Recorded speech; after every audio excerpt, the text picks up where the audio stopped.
June 12, 1944. Early morning over the skies of northern France. The clouds hang low, heavy with the scent of rain, drifting over patchwork fields scarred by shell craters. German fighter pilots scan the horizon from their Messerschmitt cockpits, tension thick in the cramped steel canopies. Their fingers tighten on the throttles, eyes darting to the distant blur of flak bursts below, remnants of the previous day's Allied bombings. Then a ripple moves across the cloud cover. Shadows stretch unnaturally across the clouds. At first, it seems like a trick of the sun.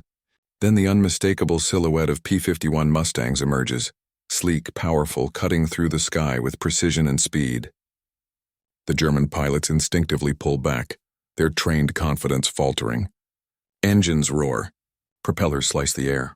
Formation after formation of Mustangs appears, seemingly materializing from nothing, descending in perfect tactical lines. The air is electric with fear and anticipation. In those few moments, the outcome of the day hangs in balance. The German pilots freeze, not from indecision, but from shock. They have seen many aircraft, but never like this. The enemy now controls the clouds themselves, turning the very sky into a weapon. The moment is set. The battle is about to erupt, and nothing will ever feel the same for these men. By June 1944, the European war had reached a pivotal stage.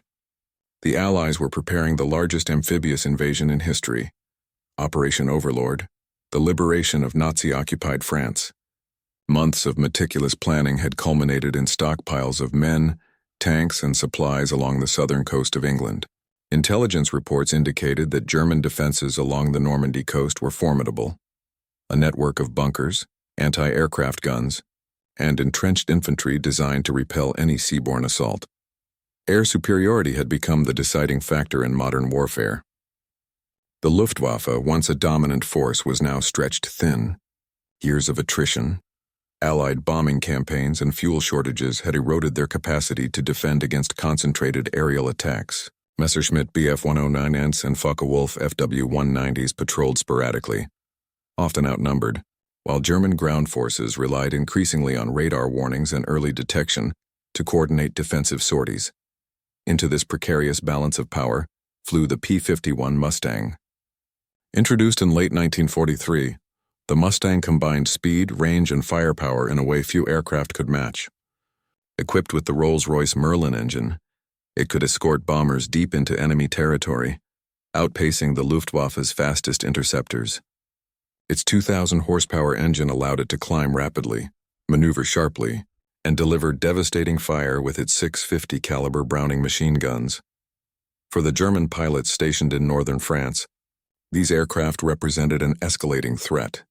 Reconnaissance had already reported sightings of Mustangs operating independently, far from the bomber streams they were meant to protect. Airfields became precarious launch points, with pilots forced to contend not only with Allied fighters, but with the psychological strain of knowing that any sortie could be their last. Every mission carried risk. Every shadow in the clouds could be death. The strategic significance of air control was compounded by the timing. The Allies' buildup for Overlord required complete suppression of German air response. Each Mustang in the sky was not merely a fighter, it was a shield, escorting bombers that would devastate supply lines, artillery positions, and communication hubs. Losses in these air battles could not be tolerated. For the Luftwaffe, the skies over France were no longer a realm of dominance. They were a gauntlet of vulnerability and uncertainty. German command was aware of the technological disparity. Reports from the front consistently highlighted the Mustang's superior speed and altitude performance, as well as its long-range capability. Pilots were instructed to avoid engagements whenever possible, retreating strategically rather than risking dogfights that increasingly favored the Allies. But orders alone could not ease the fear creeping into cockpits, nor could they mitigate the rapid erosion of morale among pilots who remembered the days when the Luftwaffe ruled the European skies. On the ground, German anti-aircraft units watched the horizon nervously. Observers recorded sudden streaks of silver slicing through clouds, often without warning or predictable flight paths. Even seasoned gunners were unnerved by the Mustang's ability to appear seemingly from nowhere, strike swiftly, and vanish before a counterattack could be coordinated. These tactical surprises foreshadowed the psychological impact that would ripple through the Luftwaffe ranks in the coming weeks. The convergence of strategy, technology, and human psychology created a unique environment. German pilots were no longer facing only an enemy. They were facing an evolution in air warfare itself. The sky had become a contested domain where skill mattered. But where technological superiority often dictated survival, the stage was set for a confrontation that would test every pilot's nerve, every commander's strategy, and every tactical doctrine inherited from years of combat. In the coming hours, the Mustangs would transform from a tactical asset into an almost mythical threat, altering perceptions of the battlefield from the clouds above to the ground below. By early June 1944, the Allied air forces had established near-total dominance over the English Channel and northern France. Hundreds of long-range bombers had already struck bridges, railways, and coastal defenses, severing German supply lines and isolating frontline units. These missions, however, were perilous without adequate fighter escort. Enter the P-51 Mustang, whose arrival on the European theater marked a turning point in the air war. American squadrons of Mustangs operated in precise formations, often flying hundreds of miles from their bases in southern England. Their missions were dual-purpose: escort the heavy bombers tasked with crippling German infrastructure, and seek out Luftwaffe fighters to prevent counterattacks. With a service ceiling exceeding 40,000 feet and a speed unmatched by most German aircraft, the Mustang forced a dramatic shift in Luftwaffe tactics. Pilots who once chased bombers aggressively were now ordered to hang back, avoid confrontation, and preserve their limited fuel and numbers. The Mustang's impact extended beyond technical superiority. Its presence induced a psychological effect. German pilots began to hesitate, make defensive maneuvers, or abandon engagements entirely. Intelligence reports described how veteran Luftwaffe aces found themselves outclassed in speed, altitude, and firepower. For the first time in years, the Luftwaffe faced a fighter that could dictate the terms of combat, appearing in the sky almost at will and vanishing just as quickly. On June 5, 1944, in the days leading up to D-Day, Allied Mustangs conducted reconnaissance and escort missions over the Normandy coast. Pilots reported encounters with small groups of Bf-109s attempting to intercept, only to be forced into evasive action by the Mustang's rapid climbs and lethal gunnery. From the German perspective, these skirmishes were alarming. The reports filtered back to command, emphasizing that a new era of air combat had arrived, one in which traditional tactics were often insufficient. Ground forces, too, felt the pressure. Anti-aircraft batteries had to contend not only with massed bomber formations, but with agile fighters darting unpredictably between clouds. Communications became critical. Coordination was strained by the rapid movement of aircraft that could strike multiple targets within minutes. German commanders began deploying decoy tactics, early warning flak traps, and coordinated rotations of interceptors. But these measures often fell short against the Mustang's combination of speed, maneuverability, and operational range. Meanwhile, American squadrons were meticulously trained to maximize these advantages. Pilots practiced formation flying, high-speed interceptions, and precision strafing against mock targets. Each sortie was calculated to both protect the bombers and inflict maximum disruption on the enemy. The intelligence network monitored German responses, feeding back observations of altered Luftwaffe behavior. The result was an accelerating cycle. The more the Mustangs struck, the more cautious the Germans became, and the more opportunities arose for Allied air dominance. By mid-June, the psychological impact was undeniable. German pilots were described in reports as hesitant, nervous, and reluctant to engage. Even experienced aces, familiar with aggressive dogfighting, now faced an opponent capable of outmaneuvering and outlasting them at every altitude. Training, experience, and even numerical superiority were no longer guarantees of success.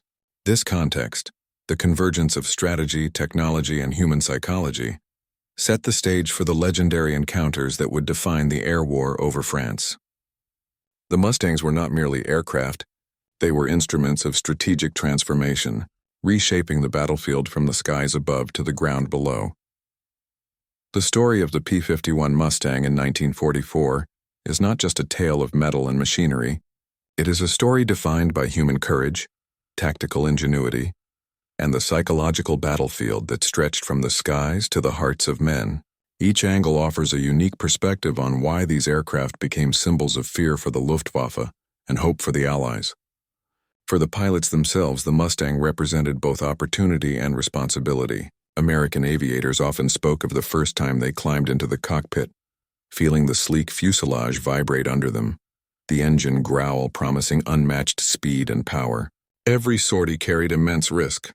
High above Normandy, a pilot's focus had to be absolute, watching the bomber formations, scanning for enemy fighters, calculating maneuvers in split seconds. Yet the Mustang gave them a new sense of agency.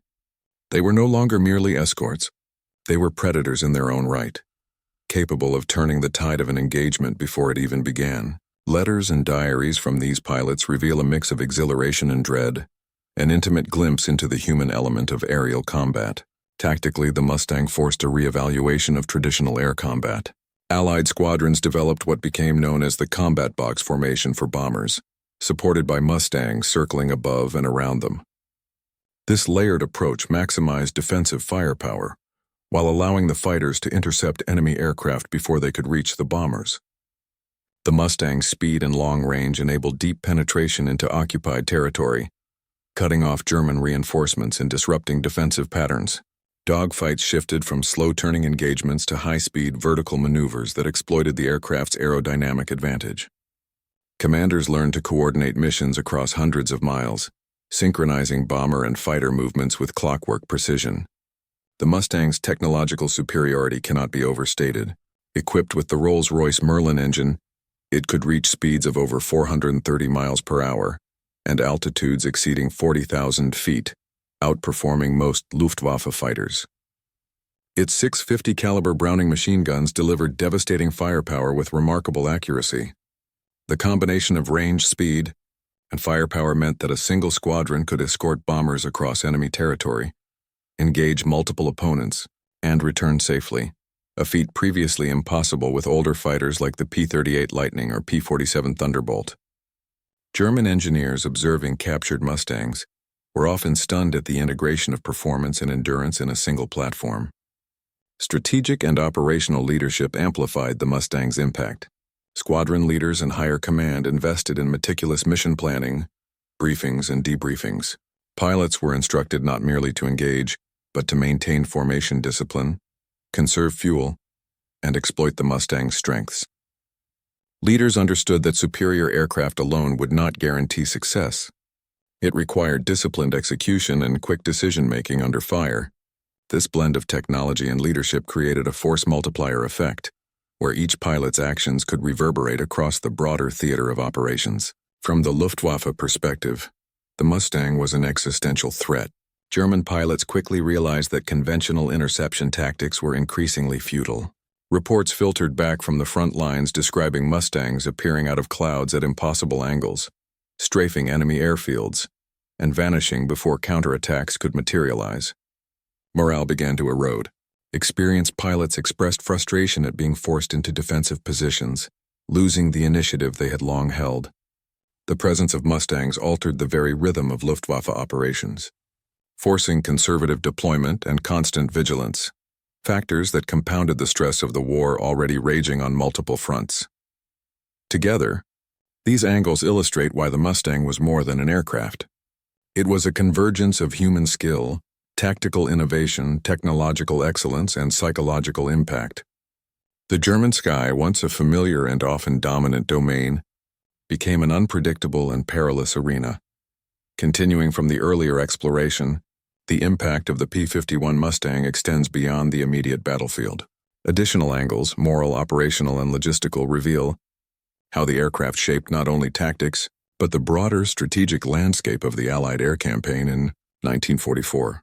The Mustang had a profound psychological effect on both sides of the conflict.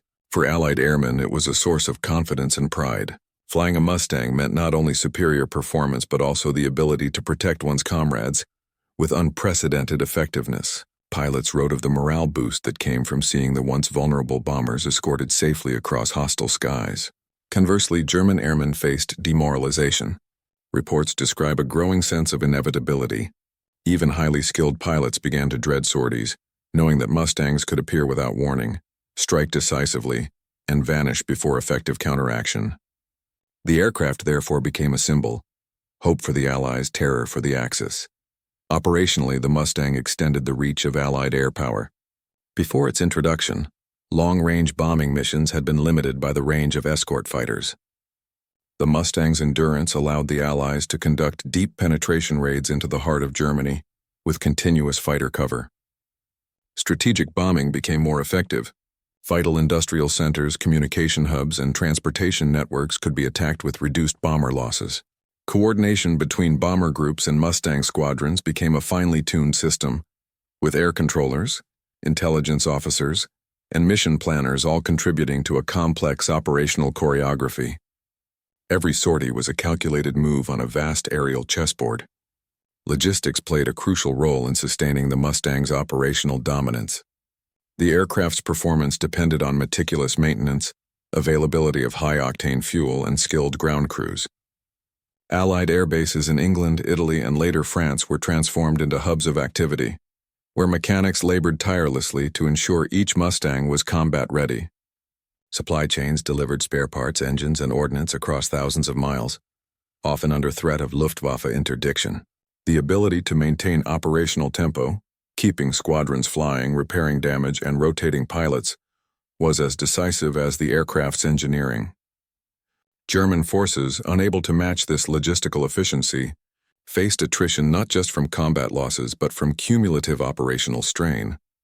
While the Mustang's Merlin engine and aerodynamic design were revolutionary, its introduction also accelerated technological competition. The Luftwaffe was forced into a reactive posture, modifying existing fighters like the Focke-Wulf 190 and Messerschmitt Bf 109 to compensate for the Mustang's advantages. Jet prototypes like the Me-262 were rushed into production, reflecting a desperate attempt to regain aerial supremacy. In this sense, the Mustang did more than dominate the skies. It forced the Axis into accelerated, often flawed technological development, diverting resources and attention that might otherwise have been used elsewhere.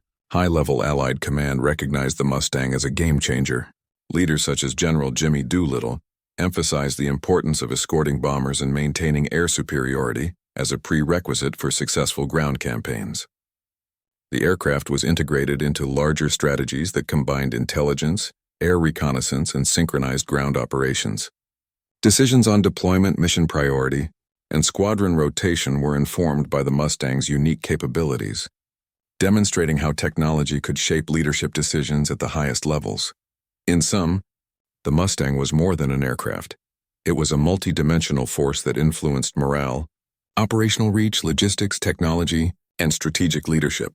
Its appearance over Europe in 1944 was a turning point, not only in aerial warfare, but in the broader trajectory of the conflict. German pilots, engineers, and commanders alike had to confront a new reality. The skies were no longer under their unquestioned control. June 12, 1944. Early morning mist clung to the English countryside, dimming the rising sun over RAF Boxted. Pilots of the 4th Fighter Group prepared their Mustangs for another escort mission. The task was clear: protect the incoming formation of B-17 flying fortresses striking at the industrial heart of northern France. Yet beneath the calm tension simmered. Every sortie carried the weight of strategy, lives, and the fragile hope of turning the air war decisively in the Allies' favor. By 08:15, the Mustangs roared down the runway, engines straining, propellers slicing through the damp air. The formation lifted in precise echelon, each aircraft's position calculated to maximize both defensive coverage and offensive potential. Radar intelligence had indicated the presence of Luftwaffe interceptors near Rouen. The German pilots were seasoned, cunning, and desperate. Yet they faced a threat unlike any before. Mustangs capable of striking quickly, retreating fast, and escorting bombers beyond the previous limits of range. As the Allied formation approached the French coast, the first flashes appeared, trails of tracer fire in the cloud-scattered sky. The Luftwaffe, deploying FW-190s and Bf-109s, dove from above, intent on cutting down the bombers before they could release their payloads. Chaos rippled through the clouds, but the Mustangs held formation, Their speed and firepower allowed them to engage the attackers before they reached the bombers.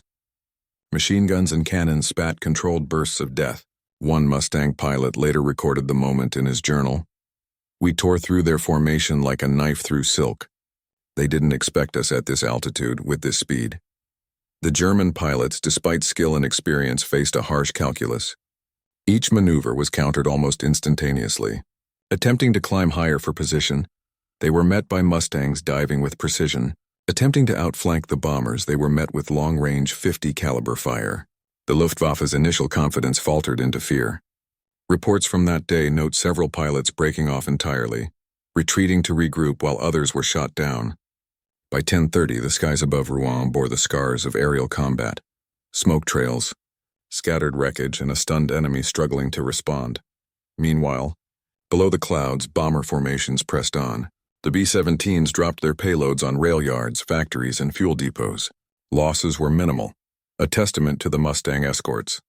Commanders observed the results from the ground, noting both the precision of the bombing and the unprecedented survival rate of the bombers. For Allied leadership, this mission was a proof of concept. Air supremacy was achievable. The combination of intelligence, tactics, and technological advantage had turned what had been a perilous mission into a decisive success. Beyond the tactical triumph, the mission had strategic reverberations. German command, previously dismissive of Allied fighter capability at these altitudes and ranges, now recognized a stark reality. The Mustang, with its speed, endurance, and firepower, was reshaping the air war over Europe. Frontline reports described a palpable terror among Luftwaffe pilots. Units began to rotate more cautiously. Replacements were rushed to front lines, and senior commanders debated how to counter an aircraft that seemed to anticipate every move. By noon, the skies cleared. Mustangs returned to base, engines humming down, leaving a trail of disruption and demoralization. The B-17s, mission complete, glided back across the channel, escorted safely to their English airfields. Pilots recounted moments of near misses, of enemy aircraft breaking formation, and of the extraordinary sensation of controlling the skies in a way previously thought impossible. This operation was not an isolated incident, but the culmination of months of planning, training, and innovation. The Mustangs had transformed the aerial battlefield from a domain of contested control into one of increasingly clear Allied advantage. The decisive combination of speed, altitude, firepower, and endurance created a turning point. The Luftwaffe could no longer challenge Allied strategic bombing campaigns with the effectiveness it had once commanded. The events of June 12, 1944, marked the beginning of a sustained shift. Allied air forces began to dominate the European theater in a way that directly influenced the success of ground operations and the broader war effort. German pilots, engineers, and commanders were forced into constant adaptation, attempting to respond to a threat that continually outmatched them. The Mustang's impact was immediate, visceral, and irreversible. By mid-June 1944, the skies over Normandy had become a theater of relentless confrontation. The Luftwaffe, though formidable, was stretched thin. Experienced pilots were scarce, aircraft maintenance lagged, and morale was fraying under the constant pressure of Allied air dominance.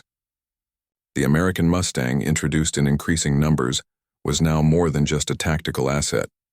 It was a psychological weapon. German air crews reported the sound of the P-51's Merlin engine as a harbinger of doom, a prelude to attacks they could neither outrun nor outgun. On June 15th, the 307th Fighter Group launched another patrol over the Cotentin Peninsula. Visibility was low, clouds masking both threat and opportunity.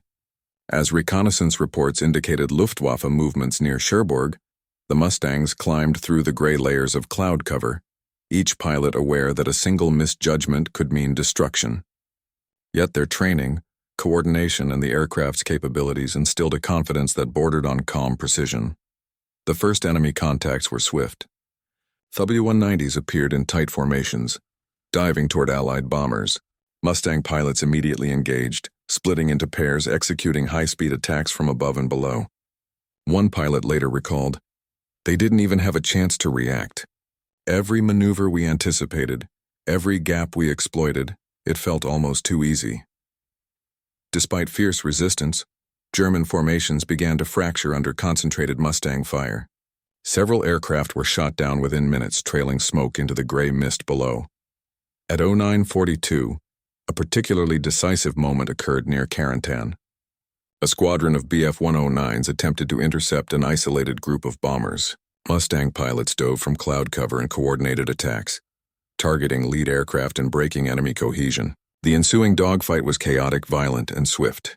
Within 20 minutes, 6 German fighters were confirmed destroyed, and the rest scattered, retreating toward defensive positions in occupied France. The Mustang escorts had neutralized the threat with minimal Allied losses. The effect on German command was immediate and alarming. Reports from Luftwaffe 3 commanders highlighted a new operational reality. The Allied Mustangs were not only capable of defending bombers, but could dictate the terms of engagement. Interceptions that had once been calculated gambits now carried near certain risk. Pilots hesitated, formations broke, and Luftwaffe effectiveness in the region plummeted. Beyond individual engagements, the psychological impact reverberated across units.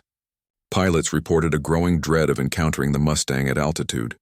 Ground crews noted a spike in emergency landings caused by evasive maneuvers or engine damage sustained during combat. Strategists recognized that the P-51 was enabling the Allies to maintain pressure on German industry and infrastructure with unprecedented efficiency. Allied planners began to exploit this advantage, scheduling bombing raids at previously risky altitudes and distances, confident in their fighter protection. The climax of these confrontations reached its apex on June 18th, during a mass escort of B-17 formations targeting fuel depots in northern France. More than 40 Mustangs engaged over 50 German fighters in what would become one of the most lopsided air battles of the campaign. Mustang pilots executed energy tactics, diving from above, using superior speed to strike, and then climbing back into the clouds to evade retaliation. The German formations, unable to match the combination of altitude, speed, and firepower, suffered devastating losses. By the end of the engagement, Allied bombers completed their mission with remarkable accuracy and minimal casualties. Command reports emphasized the strategic importance of this engagement. The Mustangs had effectively rendered the Luftwaffe incapable of mounting coordinated, sustained counterattacks. German commanders, shocked by the effectiveness of what they had once dismissed as a medium-range escort fighter, began to reassess priorities, diverting resources to counter a threat that could not be neutralized by conventional tactics. The broader implications were clear. The introduction of the P-51 Mustang as a long-range escort had transformed the European air war. It enabled the Allies to strike with impunity, to challenge the Luftwaffe at its strongest points, and to gradually erode both material and morale. For German pilots and planners, the psychological shock of facing an enemy that could appear out of nowhere, dominate the skies, and vanish without consequence created a climate of fear, hesitation, and inevitable attrition. By late June, the airspace over France had shifted decisively. The Mustang's dominance had forced the Luftwaffe into a defensive posture, conceding initiative to the Allies. Strategic bombing campaigns proceeded with greater freedom, paving the way for the success of subsequent ground operations and the eventual liberation of occupied territories. The events of these weeks crystallized a turning point in the air war, a moment when one aircraft in the hands of skilled pilots changed the calculus of conflict, reshaped strategy, and left German forces scrambling to respond to a threat they could neither fully anticipate nor counter. The skies, once contested and uncertain, now bore the unmistakable signature of Allied control. The stage was set for the concluding aftermath of this aerial revolution, where the tangible and psychological consequences of Mustang dominance would redefine the trajectory of the European campaign. By the end of June 1944, the impact of the Mustangs' intervention over France was unmistakable. Luftwaffe sorties had declined sharply, both in number and in effectiveness. German aircraft that had once patrolled the skies with confidence now moved cautiously, often abandoning offensive operations altogether. The psychological toll on German pilots and command staff was profound. Reports from Luftwaffe 3 noted repeated instances of hesitation, miscommunication, and outright avoidance of engagement with American fighter groups. The once formidable Luftwaffe was no longer dictating the tempo of the air war. It was reacting, The strategic implications were immediate. Allied bombers now had near-complete freedom to strike at critical infrastructure, supply depots, and communication hubs in occupied France. Fuel depots, railway junctions, and industrial facilities suffered repeated precise attacks, crippling the German logistical network. The P-51s, by neutralizing fighter threats, ensured these missions could be executed with unprecedented accuracy and minimal Allied losses. In effect, the Mustangs' presence over Normandy extended the reach of strategic bombing campaigns far beyond previous limits. Human factors played an equally significant role.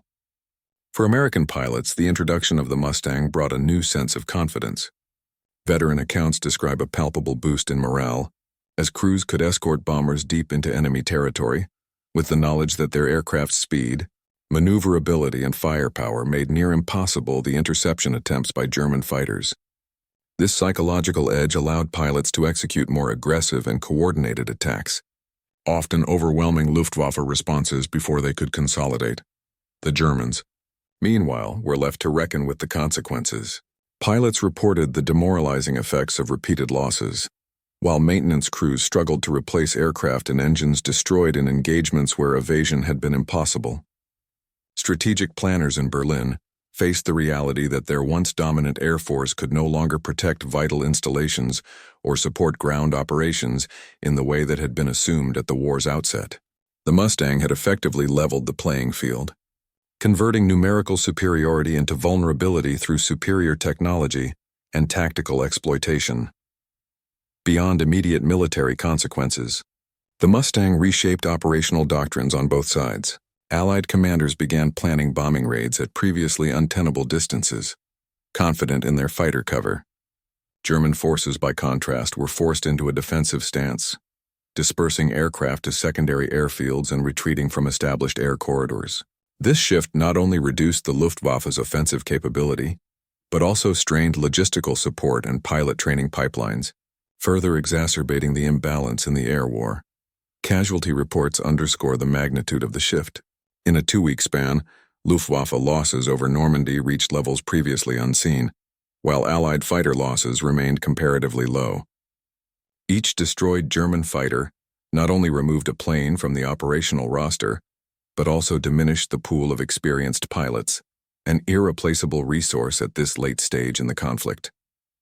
The cumulative effect was a stark decline in Luftwaffe readiness, directly influencing subsequent engagements during the Normandy campaign and beyond. This period also illuminated the interplay between technology and strategy.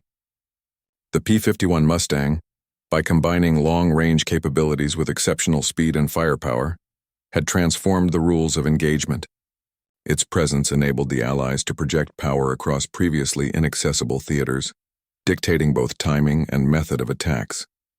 The German response, constrained by technological limitations and dwindling morale, highlighted the vulnerability of even a seasoned air force when faced with innovation and adaptability. The aftermath of these events extended beyond military statistics. German pilots described a pervasive sense of dread. Entire squadrons became hesitant to engage, anticipating the sudden and overwhelming appearance of Mustangs out of cloud cover. Commanders documented a growing unwillingness to commit forces fully, a psychological paralysis that compounded material losses. The skies over France, once a contested domain, had tilted decisively in favor of the Allies, signaling a turning point not only in air superiority, but in the overall momentum of the European campaign. As the summer of 1944 progressed, the full strategic implications of Mustang dominance became undeniable. German planners faced a stark reality. Their air force, once the backbone of European defense, could no longer guarantee control of the skies.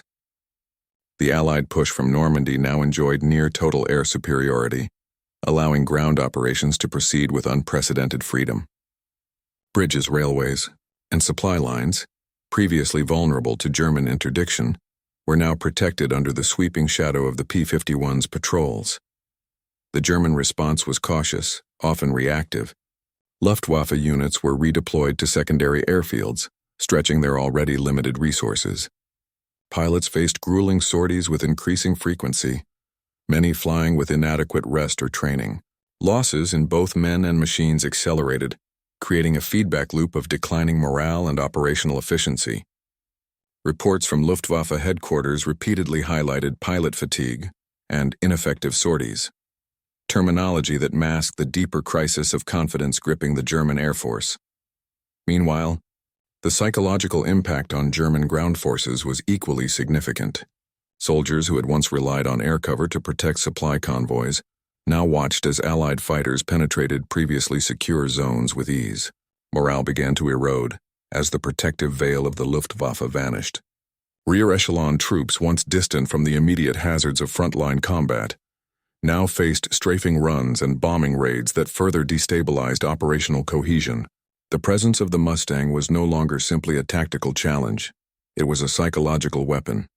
For the Allies, the advantages were transformative. The combination of long-range escort and aggressive air patrols allowed bombing missions to strike deeper into occupied Europe with minimal losses. The effectiveness of the bombing campaign accelerated the disruption of German logistics, eroding their ability to reinforce defensive positions or sustain frontline units.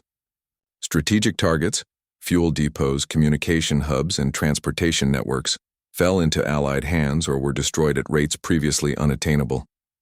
The Mustang had become both guardian and executioner in the skies, ensuring that every bombing run carried decisive impact. This operational shift also revealed broader lessons in air power and combined arms strategy. The integration of fighter escorts like the Mustang into long-range bombing campaigns showcased the interplay between technology, doctrine, and tactical execution. Allied commanders learned that air superiority could not simply be assumed. It had to be actively secured and maintained. The Luftwaffe's inability to counter the Mustang exposed the vulnerabilities inherent in over-reliance on established aircraft and outdated tactics, emphasizing the need for flexibility in modern warfare.